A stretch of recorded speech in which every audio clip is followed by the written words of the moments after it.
Hi and Assalamualaikum. Today Ahmad Nofikri and my group members Hanan, Syamil and Amirul would like to deliver a presentation about inflation.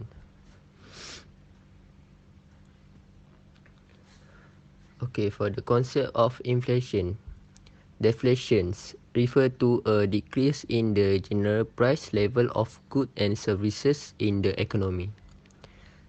Disinflation refer to a slowing down of the rate of inflation. Reflation refer to a situation where the inflation rate is increasing. Stagflation refer to the condition in an economy when there is high unemployment and rapid inflation simultaneously. Slumflation, a situation when inflation and unemployment coexist. Measure to control inflation. Monetary measure. The government of a country takes several measures and formulate policies to control economic activities.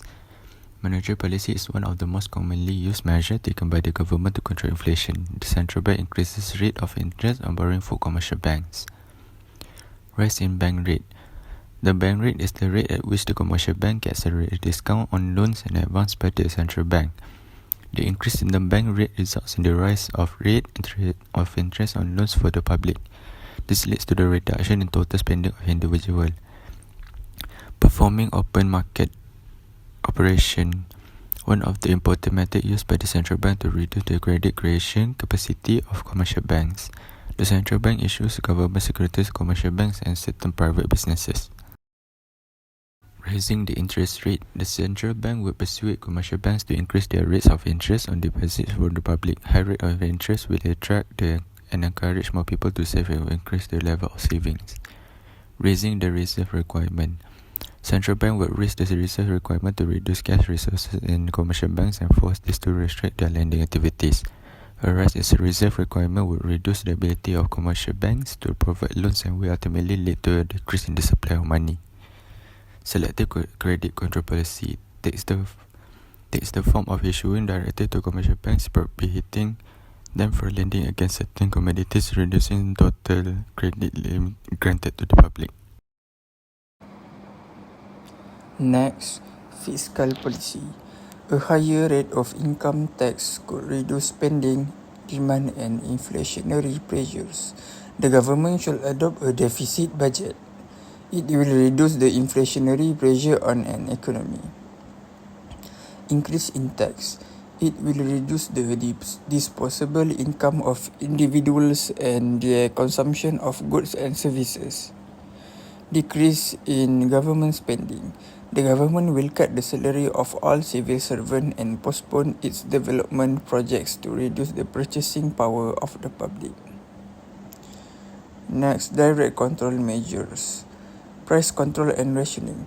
The government will control the price of goods by fixing a floor price and a ceiling price. If some measures fail, rationing is used as a last resort. Rationing is where consumers can purchase limited goods and services using coupons. Anti-hoarding campaign. This arises when reports are made against producers and consumers who store goods unnecessarily because such storing can cause an artificial shortage and push price up. So now let's move to impacts of COVID-19 in national economy.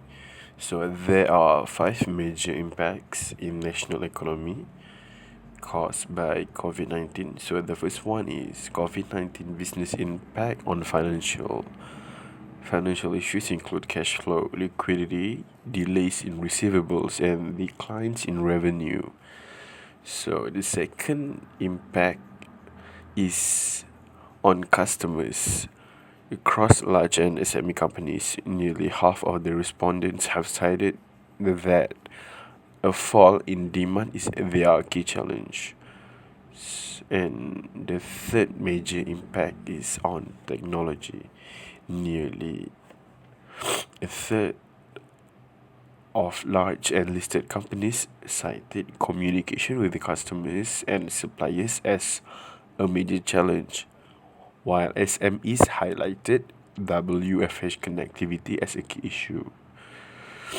So, the fourth impacts of COVID-19 in supply chain.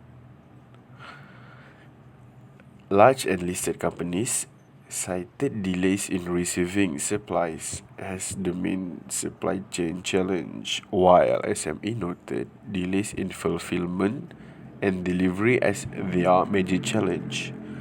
So the last COVID-19 business impact is on people.